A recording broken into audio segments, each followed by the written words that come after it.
get into it. All right. Well, welcome to you both, and we're gonna just jump right in.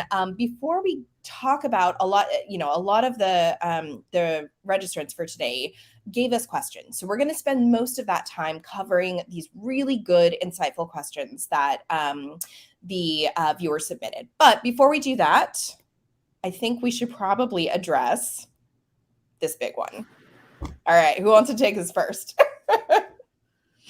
I can tackle at least my perspective on it. So Google, a bit of history. In 2005, Google bought a company called Urchin, which is a web analytics software company that was like $5,000 for one of their servers, and it started giving it away for free. We named it Google Analytics. Fun fact, when you use UTM tracking codes in your URLs, it stands for Urchin Tracking Module. That's how far back this went. And in 2011, they tried to implement multi-channel funnels and stuff, which is sort of really the industry first multi-touch attribution available to the general public. And what has ended up happening is that Google Ads has gotten more and more involved, more sophisticated over time, particularly with mobile apps and stuff, the ability to run ads on any platform. And Google Analytics wasn't keeping pace. So in 2018, Google debuted a new technology based on their Firebase analytics, which is their mobile app analytics, called Google Web Plus App.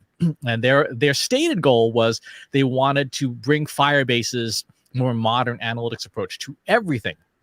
And 2 years later, in October 2020, this became Google Analytics 4. Now, Google will tell you that they did this to help measurement and marketers, get more insights, unify single view of the customer, and that is true. But the sort of self-interested point of view is that Google Ads has had an event-based model for years to track, individual actions all over the place, and Google Analytics never had that. So this brings ads and analytics on the same event scoping level, so that allows ads to be more effective with Google Analytics data and vice versa. So our lukewarm room temperature take is Google did this to a degree for marketers, but they really did it for themselves. All right. Yeah, I think that's not surprising from the Google side. All right, let's hop over here. So next question. Well, maybe I'll give my spin on it, because your answer was very complete, Chris, with a lot of history. So always nice to hear that back, where we're coming from. I guess my sort of shorthand take on it is the internet and websites on the internet, or even apps, mobile apps, websites. We are in a new world right now. So the idea of page views, which universal analytics all evolves around, it's kind of outdated. We need to think about how actual users, visitors to our websites, to our apps, are like, what their entire journey is all about. And of course, in UA, you could set up paths and goals and you name it. But it was still very much around that page view ID. That's always been sort of the core metric they track, and if you want to get the data out, that you need to kind of search through. Whereas in GA4, it takes this more modern approach of not just a page someone is viewing, but someone coming into your website and then experiencing your website and or your app, and what they're doing, and if they're doing what you want them to do. And I guess it's in a way long overdue, and that's why the question is maybe a little bit tacky, like, why are they doing it to us? And I don't even know if the word now was in that question, but probably makes sense. Why haven't they already done this a couple of years ago? Because I'm speaking about modern internet, but we're already years into it right now. So in a way, it feels kind of late. And at the same time, we learned living with UA in this modern time. So now it's kind of feeling like, okay, we suddenly have to switch over. But anyway, let's keep everything positive today. So it's good that they are moving us to a more modern way of thinking about our users, our visitors. Sure. Yeah. So I know it's slanted the way we worded this. Why are they doing this to us? But I think yeah, that's like a little bit of a positive take on it. For sure. And then the other, before we jump into the user questions, the other one I do want to have you two address is, what are the options for marketers as we get ready for this transition to GA4? Nils, take this one first. Yep. So purely from a practical point of view, I think today, if you build a new website, a new app, you have no choice. You need to go GA4. That's the default and only option. For people who do have a website or an app for a bit longer now, who maybe started out with UA, it's definitely the time now. I mean, it's already been that way for a while, but it's definitely the time now to start installing a GA4 profile also on your website. You can still run them in parallel. So have your old Universal Analytics profile running, but then at the same time bring in the GA4 one. Because now is the time to start, even if you don't use the data yet, or the new GA4 dashboard and data tooling, it's the right time to start already capturing the data. Because in July of next year, they're gonna sunset the old analytics. So then you'll have to use GA4. So now is the time to start installing GA4 profiles on your websites to get the data in and slowly start transitioning over into GA4. And as the Clash sang, one of the things you have to think about is, should you stay or should you go, right? So there are other analytics systems out there. There's Adobe Analytics, there's Matomo, the open source analytics packages. WooRank has some analytics packages and things like that. So the question people have to ask, from a strategy perspective is Google Analytics still the best fit for your organization? Because there are... GA used to be sort of a Swiss Army knife of measurement. It was convenient. It was, reasonably well packaged. And now it is a much bigger system. You have Tag Manager, you have Google Tag, which is not related to Tag Manager, which is annoying. You have Google Analytics, you have Google Data Studio, you have Google BigQuery, and so on and so forth. And for some companies, it's not a fit anymore. For example, my martial arts teacher, he is a sole proprietor. So he's one guy, and he doesn't have time to learn GA4. It's not his thing. He doesn't even have time to learn Data Studio. So I'm installing Matomo for him because it's kind of like where Google Analytics was 3 or 4 years ago.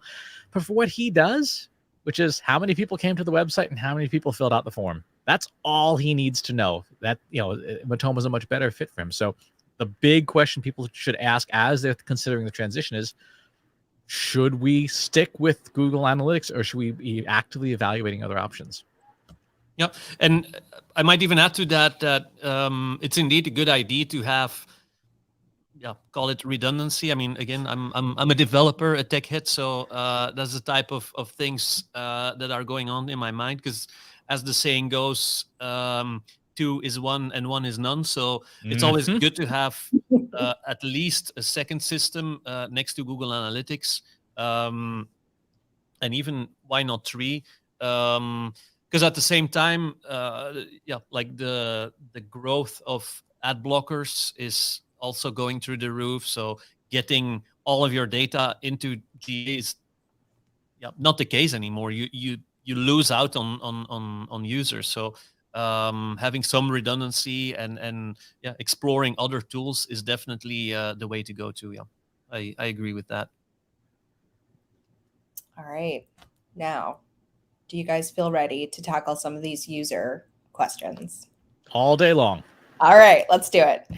All right, so, and I did post there in the comments, if you have any questions for our speakers, please drop them there. So we, depending on how time goes, we're gonna try and burn through some of these and get you some answers. So, user submitted questions. So this one, any insight on how GA4 will affect third-party cookies? And I will say this one is also a two-part question. There was another user who had a similar question wanting to talk about, generally speaking, understanding what happens in the industry when cookies disappear. So that's a larger question, and then one on how GA4 will affect third-party cookies. So if you guys want to jump into that. Well, so what Nils was saying earlier, I think is really important here, which is that Google Analytics, the way it works now with things like ad blockers and stuff, ad blockers are an issue. Privacy laws, particularly in the EU with GDPR, in China with PIPL, and in the patchwork of privacy laws around the United States, affects cookies in general. So one of the things that's now a recommended best practice for Google Analytics, if you have the technical capacity to do so, is to migrate to what's called server-side tagging, where you commission a server of some kind under your domain, and then that runs something like server-side Google Tag Manager that then takes the data that your website is feeding to your server and then parses that out to the different analytics services that you use. That makes the cookie, the tracking cookie, that is used for analytics for your domain. So, for example, if you were on trustinsights.ai, you would get a tracking cookie in the system from like analytics.trustinsights.ai instead of analytics.google.com. And so, as a result, privacy software that's looking for third-party domains on your site would instead just see, oh, there's a subdomain, but it's still the same domain. It's still the same site. So we will count that as a first-party cookie instead of a third-party cookie and let that go past. With the caveat that, particularly under GDPR, you must disclose that even though you're using first-party cookies, you must disclose, I am still sending your data to Google. So that's sort of how it's scoped for Google Analytics. If you want to capture as much of the data as possible around ad blockers, you have to switch to server-side tagging and first-party cookies. And then the question about cookies in general is a much bigger question where, well, Nils, you want to tackle any more on the Google side before we dig into the big picture? Sorry, my line dropped for a second. What do you want me to comment on? Oh, I said, any other comments on the Google-specific parts of cookies? Oh, well, first of all, I just want to, because cookies kind of have a bad rep, like they're always one-to-one with analytics tools, and people kind of hate them. There is still a good use in having cookies on your website. Sometimes you still need it to carry some information throughout the session. You go from page to page. You need to bring some information, like it's not easy to do log users in without cookies. So let's first put that out. And then indeed, when it comes to tracking, we're all a bit more sensitive to that and tracking cookies. I do agree, like server-side tagging. So having something come to your own servers and then pushing it over to Google or any other tracking tool for that matter is definitely also a good way to go. It's a lot more stable and sound because it's running on your own domain name, so it won't trip any ad blockers, and you get the full picture. And if I go on a little tangent here, another thing on the server side I wouldn't rule out, or I would point the attention to, is server logs.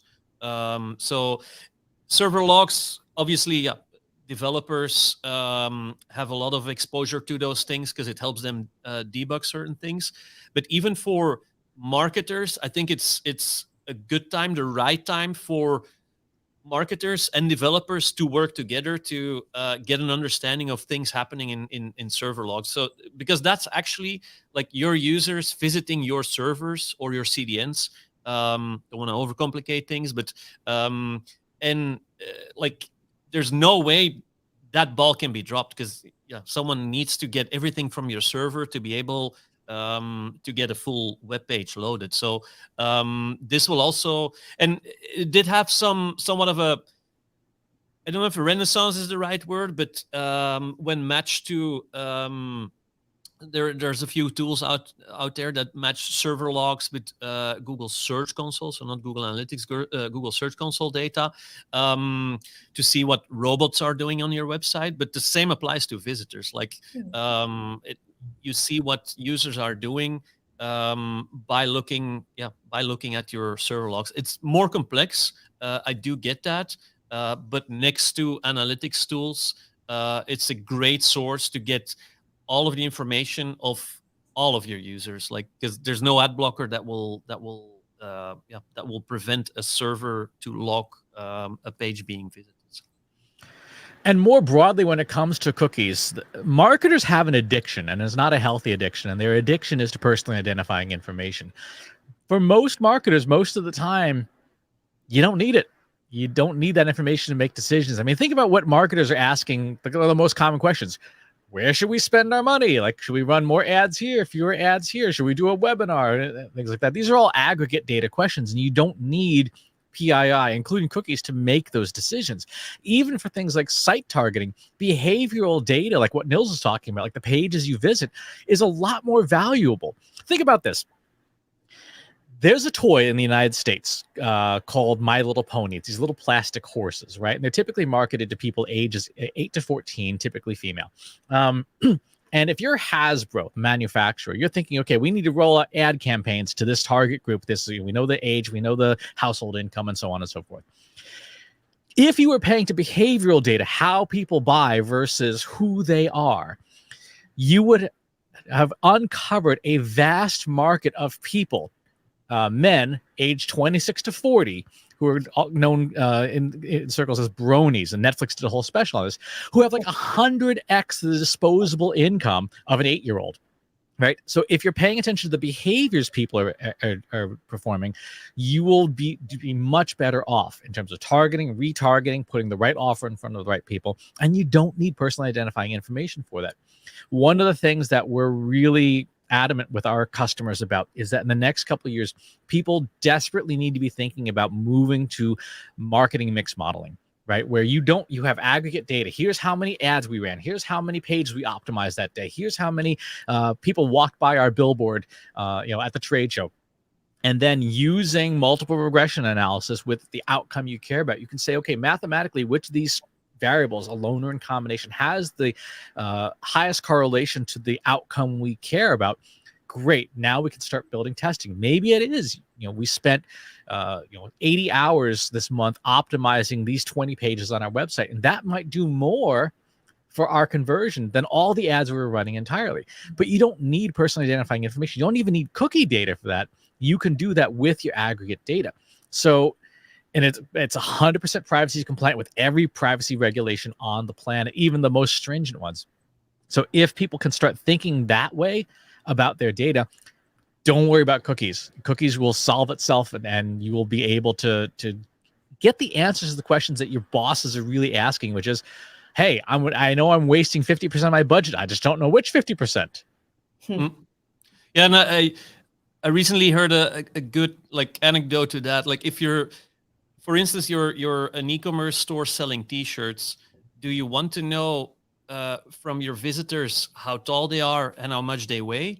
Or do you just want to know how much larges versus mediums you're selling? Like, from an T-shirt e-commerce business, it's way more valuable to know what people are actually buying than what their sizes and measurements are. So kind of different way of thinking about things, and using different data to come to better conclusions when you're doing business.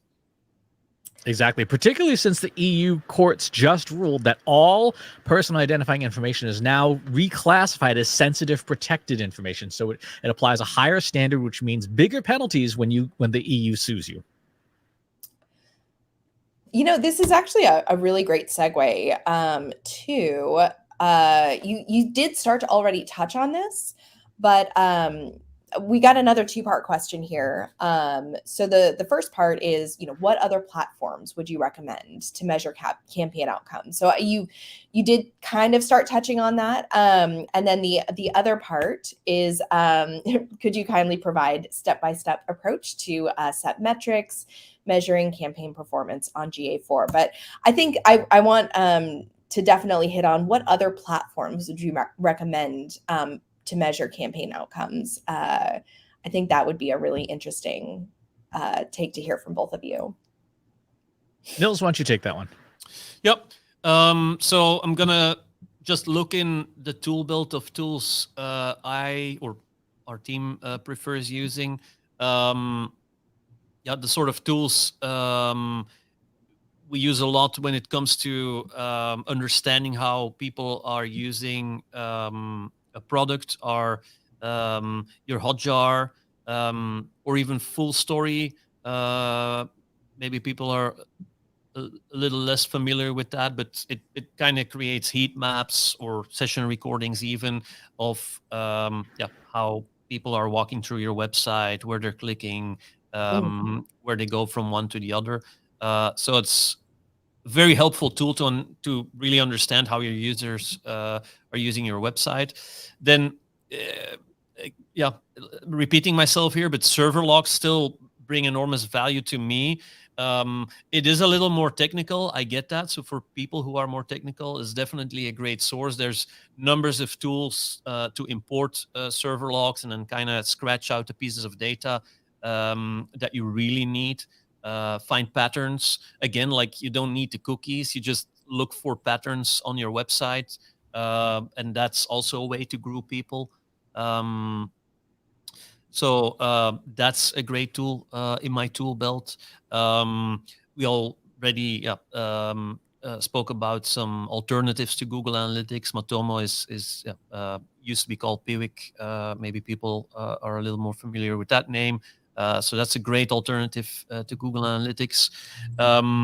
There is one new kit on the block, and the name kind of drops on me, so I gotta look it up maybe while Chris is giving his answer to this question. But it's a pretty young tool, young team that tries to bring up an alternative for Google Analytics that's very user privacy first. I'll drop it in the chat later on. That's the type of tools I like using a lot. Yes, for campaign outcomes, you're going to be looking at the different platforms where you're running campaigns. For example, if you're running ads on Facebook, you can have a data export from there. You're going to have data exports from your email marketing system. There's a good chance you probably have a marketing automation system of some kind, like Mautic or HubSpot or Marketo, etc., or whatever they call it nowadays, Adobe Campaign. There's probably a CRM somewhere in your organization, and that would be a tool that I think is super important. If you're going to be collecting and using personally identifying information, it's better off in a CRM anyway, because you can do a lot more with things like user lifetime value modeling. Those would be places that I would, from a campaign perspective, you should be looking. The other thing I would say is you should be looking at the customer outcomes, right? So campaign, one of the challenges marketers have is we focus too much on the campaign. Like we're going to do this thing, and then we're going to stop, and we're going to do that next thing, then we're going to stop. And from a customer perspective, that kind of sucks, right? Because one day you feel like you're being treated like royalty, and the next day the company you're dealing with can't even remember your name. And as opposed to having a unified customer experience where if you're a customer of WooRank and you call into customer service and you tweet with them, it should still be the same customer experience. So one of the things I would urge folks to do is store your data in as unified a format as possible in whatever system you have the technical capability to do, but use that data not just for campaigns, but also for the overall customer experience. Yeah, that makes sense. I do want to also mention, so we did get a comment asking if we could list the tools here in the chat. They might get a little bit lost here, but we are going to be creating a little bit of a recap blog that will be emailed out along with the recording of this talk. So all of the resources, the links, all of that helpful information will be sent out and will live on the WooRank blog as well. So I did just want to mention that for those of you who didn't quite catch, the names of the companies as these guys are rapid fire throwing them out, that will be emailed out as a helpful resource as well. So the tool I was referring to earlier is called plausible.io. They take a sort of Google Analytics approach, but in a much more privacy sensitive way. And also they take great pride, and rightfully so, in that they're tracking tools at very little overhead to the website. So I think their tracker is only one kilobyte large. It's very very performant. Whereas again, as marketers, use many tools. We all have to install those trackers on the website. Impacts performance of the website. That's generally also a big downside of the client side type of tools like your Google Analytics. So that's always something to also keep into account and be aware of. Like, we say use multiple tools, but don't go overboard with that. Like, don't install 10 trackers on your website, because that's not good for your users anyway neither. The other thing is really important to what Nils is just saying is you have to know what the tools are doing with your data. So in the last 2 years, Austria, Denmark, Italy, and France all ruled that universal analytics, the usage of universal analytics, is illegal in the EU, because Google cannot control where the data is being sent for processing. A good chunk of the data still gets sent back to the United States, which violates GDPR. That, I think the most recent ruling was from CNIL, which is Commission Nationale de l'Informatique et des Libertés. French is appalling. I apologize to all of our fans. Sorry, Nils. You're like, oh my God, you're an American. But they basically said, yeah, the way you're processing data is not okay. And even though Google has implemented IP detection for routing traffic within its EU data centers for EU identified locations, obviously that's not bulletproof. And the courts have not yet clarified whether Google Analytics 4 is or is not exempt from that. So with your tool stack, one of the things you got to be real careful of is, where is your data being sent if you are subject to those laws? Like in the United States, we have a new law that takes effect January 1, 2023 in California called CPRA.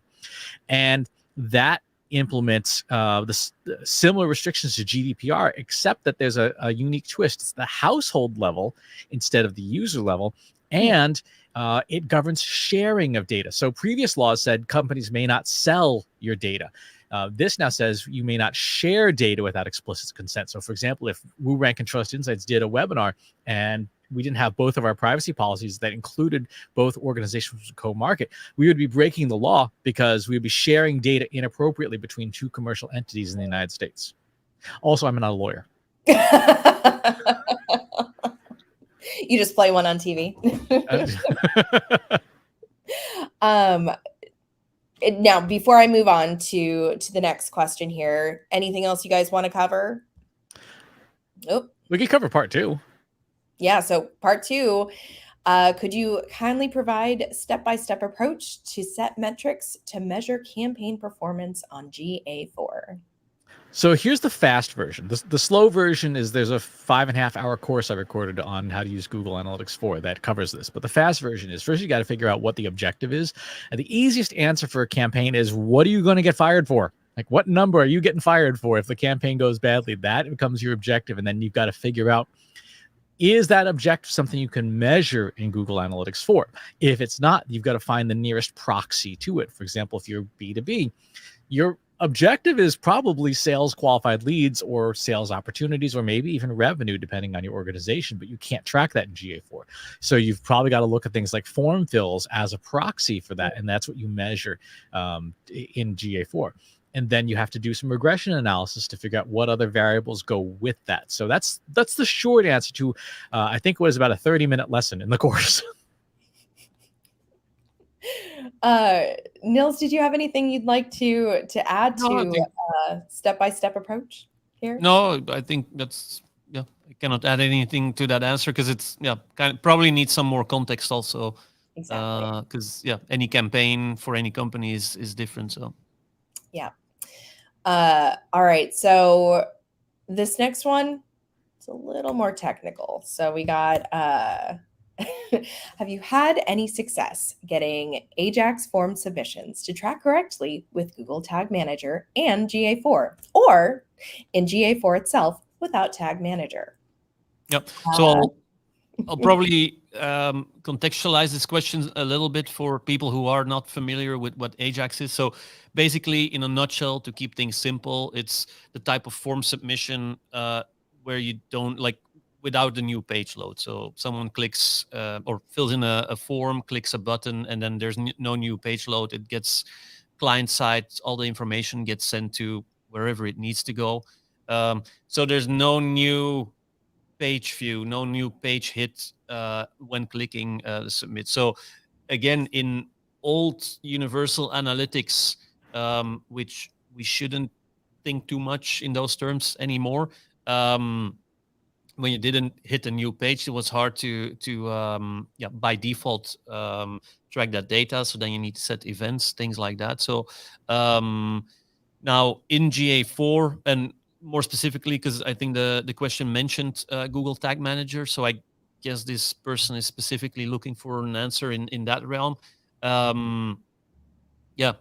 There's, when you're using Google Tag Manager, there's a data layer, so that's kind of an object of data fields and data attributes that gets carried over while you're browsing through a website. Generally, that's what you'd use to track events or extra information, extra data, extra annotations on a session and somebody visiting your website. And from there, you can trigger events in Google Tag Manager, send data from the data layer, because that's why it's called data layer, to whatever tool you want, basically. So it can be Google Analytics. It could be any other tool. That would be my answer to that question. And to the part about doing it without Tag Manager. So Google announced relatively recently that they've now changed G-Tag to be called Google Tag, so that you can keep it perfectly clear from Google Tag Manager, which is a completely different implementation. But one of the things that they did in that is they just announced on the 29th of September that it now detects all manner of form submissions and form actions. So as long as the form you're using fires an HTTP post or HTTP GET with a form event, the Google tag can detect that and then obviously post it to Google Analytics 4. If you're using commercial form packages like Gravity Forms, CF7, etc., they do this, right? So there really shouldn't be anything for you to do. If you've kind of cooked up your own, then you need to talk to your developers and say, hey, can we do something that either registers a data layer variable or fires an HTTP post, or does something other than whatever wonky black magic you've decided to implement on our website, which is the case a lot of the time.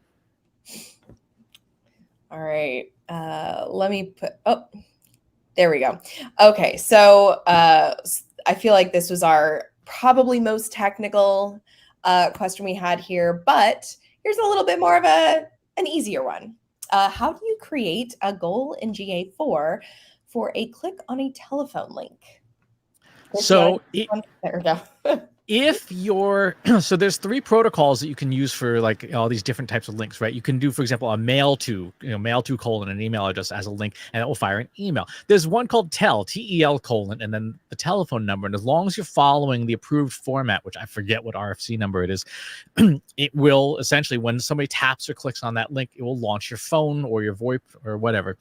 That is a clickable link, right? It's just like an HTTP link. So you would set up a tag in Tag Manager saying, or trigger saying, listen for a URL click with TEL colon as the start of the click URL, and then fire the appropriate event with a tag to Google Analytics 4. That one's pretty straightforward.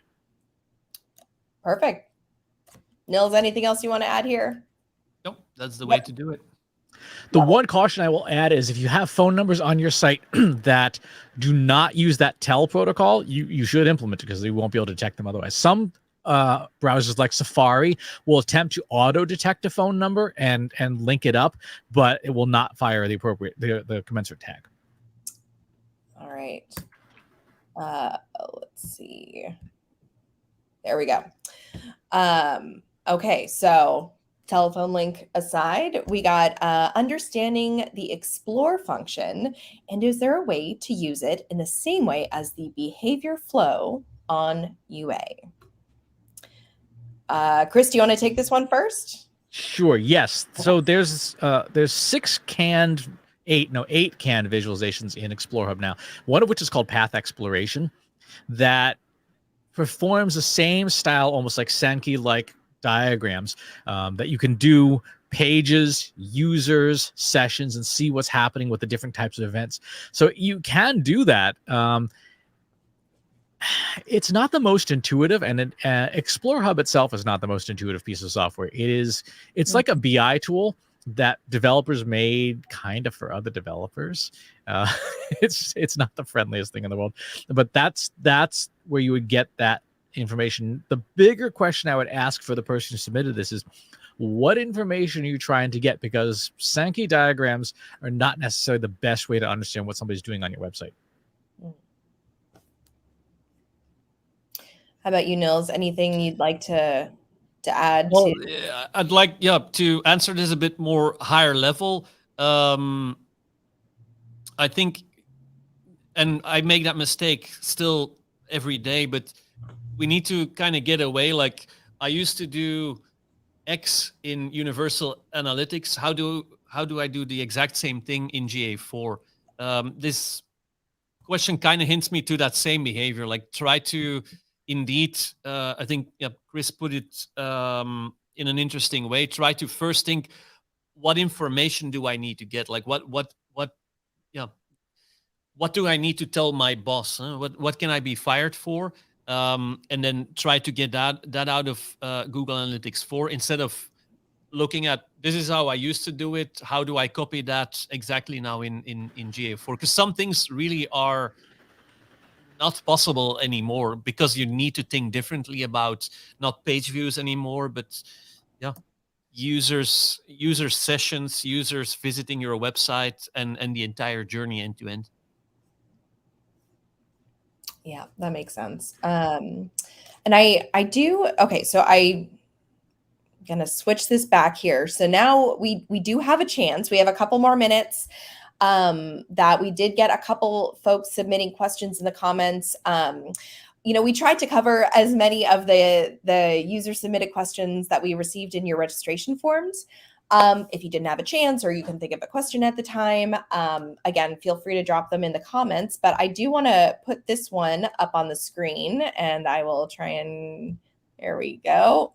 So we just got this in the comments here. If you guys want to, Nils or Christopher, whoever wants to take this one, I think this, there might be multiple people in the webinar this morning that have this question. So if you have several subdomains, do you create a same GA4 account with different data streams? The second part of the question is, or how would you manage it? It's kind of an it depends answer, I think. Both are possible. And it probably depends on how your company is running multiple subdomains, and how teams are structured, or people within teams. But both are possible. You can bring them all under one roof in one profile, and then filter through things, or bring everything together. Or if you're rather in a setup where it needs to be strictly separated from each other, then you can install one profile on website A and a completely different profile on website B, or subdomain B for that matter. So it's, I don't think, much different from how it used to be in Universal Analytics. I think the same applies here. Like, what works for your company, for your team, have it all together and filter, or keep them nicely separated, but then lose the option of cross-referencing, mixing and matching. Since we're talking that you're looking more holistically at a user's journey and not just pages being hit, I would personally say I'd rather tend to bring everything together in one profile. But again, like, your context might be different, so it's a question you need to ask yourself. But that would be my answer. Yeah, I think it depends is always the correct answer. Part of it's going to depend on the reason why, if the different subdomains have logical restrictions, like maybe there's access control issues in the company, even as to who's allowed to view what data, then yeah, you might have to create separate properties and stuff like that. For most companies, the general recommended setup is going to have a GA4 property for a site. So if you have a site that has an accompanying property, subdomains of that would be considered part of the same site. So you can have different data streams for them. You might even have separate Google tags for them, but then you would also have all of that would flow into the master Google property. One of the things you can do from a reporting perspective is you can specify which data stream you want to visualize. So for example, in Google Data Studio, you can actually filter on the different data stream names. So if you want to be able to show just one section of a subdomain, you can do that. But then there's a whole nightmare with Google tags and being able to send data to more than one destination. Logically, though, we think a site is a property, and you want a property in GA4 per site, not per subdomain. So don't go creating a bunch of properties if you don't have to. It's just a mess inside for governance. All right. Okay. Thank you. Graphically speaking. Very good question. And then I think I'm just going to pop this other question on the screen here. Because I know there's probably more than one person on this webinar that would consider themselves a newbie website owner. So taking an approach for a newbie website owner using GA4, do you want to touch on what the cookie laws might mean for them? It depends on where you are. It's yet another depends question.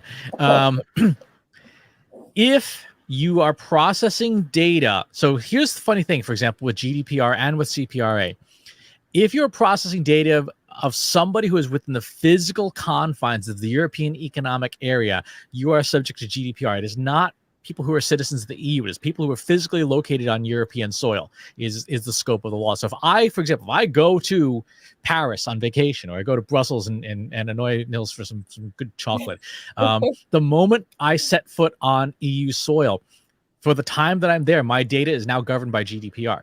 So at a minimum, sites need to be thinking about consent banners, right? That get people's consent to track the data. I mean, that's just a good general practice anyway, and that's the way the industry as a whole is going. We're going towards a permission-based tracking industry, and that's a good thing from the consumer's perspective. It makes life more challenging for marketers who are addicted to personal information. But at a bare minimum, you need some kind of consent mechanism on your site that says, hey, we want to track you. Here's how we should be tracking you. Here's how we're going to try and track you. Do you give us permission to do these things? The banner that says we track you, click accept, it is not legally acceptable. You actually have to give people the different permissions. The big thing for website owners, though, is you have to figure out what laws apply to you, right? Regardless of your company size, regardless of where you're located, you have to figure out what laws apply to you and then adhere to those laws. And there are some, for example, like China's PIPL law. If you violate that law, not only do you get fined and stuff like that, but your executives can actually be jailed the moment they set foot on Chinese soil. So you want to make sure that you are complying with their laws. Yeah, and however, I don't recommend this, but if you really want to have a way to be sure that nobody from, let's say, the EU who is physically geolocated in the EU visiting a website if you're a US business, then there's ways to geo-block certain areas of the world, EU, Asia, whatever, by country, by continent. I do, however, not recommend that, because then you might also block crawlers, and that might get weird in SEO type of things for your website. So be careful when doing that. Don't use that option just to kill a fly with a bazooka. And then on the other hand, in a more smooth way of doing things, there are tools who kind of help you showing the right message to the right users, also geolocated. EUBenda is one. There's many, but they kind of help you guard the privacy rights of a visitor from wherever they are to your website. You still need to configure those tools very well, and you need to configure what other data tools, third parties you are using and sending data to, and what data you're sending to them. So it's not like a simple click of a button and everything is fixed. Like, you need to configure them. But those tools help a lot in making as sure as possible. Nothing's 100% for sure, but as sure as possible that you're asking the right consent, the right permission from a visitor coming to your website. So I know we are getting close to the top of the hour here. There's one other question I do want to pop on the screen for you two before we let everyone know how they can reach out, get more information. But I saw this one come in, and I think it might be helpful. So Daphne, how do you create different property views on GA4? Does it exist? Does not exist. Can't do it. There we go. If you want to replicate universal analytics. Exactly. If you want to slice and dice thinly, you have to use Data Studio. You cannot do it in GA4. Okay. There was another part of this question was does there are no views. They're gone. No views. All right. Perfect. I did just want to cover that because I thought that might be a relatively quick part to address. But because we are getting pretty close to the top of the hour, any last thoughts you two want to wrap up with about this transition? I want to reiterate what Nils said at the top of this call, which is that on July 1, 2023, Universal Analytics stops working, and your data does not move over when you move to GA4. Your old data is going away at some point, which means that as of today, if you have not moved over today, you will not have year-over-year data until October 4th, 2023. So the sooner you get GA4 up and running, the sooner you're going to have year-over-year data. Yep. And so indeed, let that data roll in. Even if you don't use GA4, and you can always catch up to July 1st or July, whatever the date was, 2023. Because even for integrators like Wurang, for instance, even the APIs that Google provides to capture or pull in the data from Google Analytics, they're still not finalized either. We still have to. They're still, I think, called beta. It's still hard to figure things out. So even Google on the back end of everything is still making lots of changes. So it's a bit of a mess, to be honest. But as to have the data already come in, and we can deal with it later, I guess.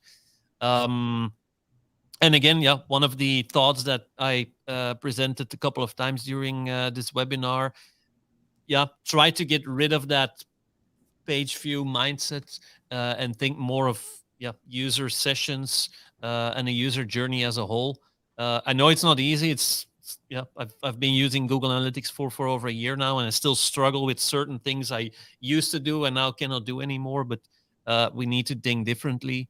And really need to think about what's important and why are we doing it. And that's my key takeaway here.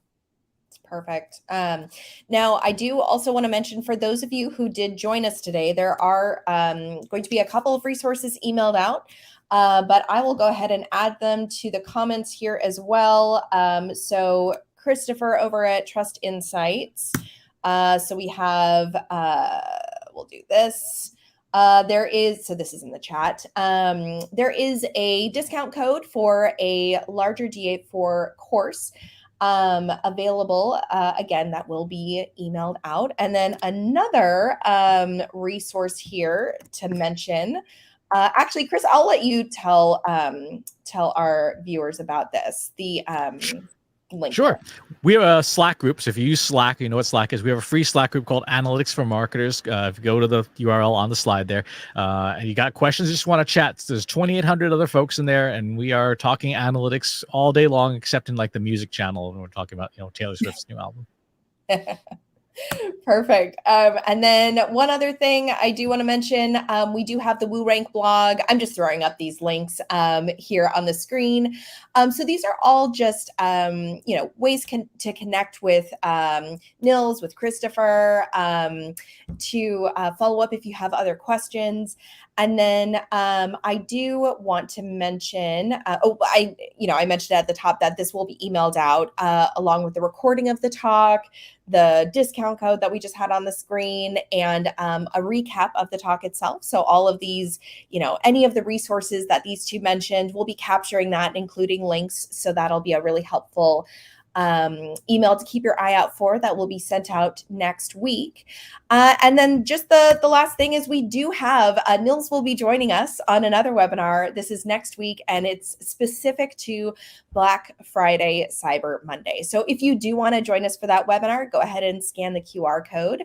And we will be having I'll be moderating a roundtable, trying to, almost like herding cats. There's going to be so many people on screen with e-commerce, SEO, analytics, site search experts, franchise in their backgrounds, just so many helpful insights to talk about Black Friday, Cyber Monday. So that is everything that I've got. Thank you again, you two, for joining us. And thank you everyone who had such good questions that popped in into the comments. I know we didn't get to cover off on everybody's, but we will be doing another GA4 webinar in November. More information will be emailed out about that. And then just keep an eye on the WooRank blog for the recap of today's conversation. All right, well, with that, thank you both for joining us. This has been a really helpful hour, and to everyone that logged in, this has been fantastic. Thanks for having us. All right. Bye. Have the rest of your day, you guys.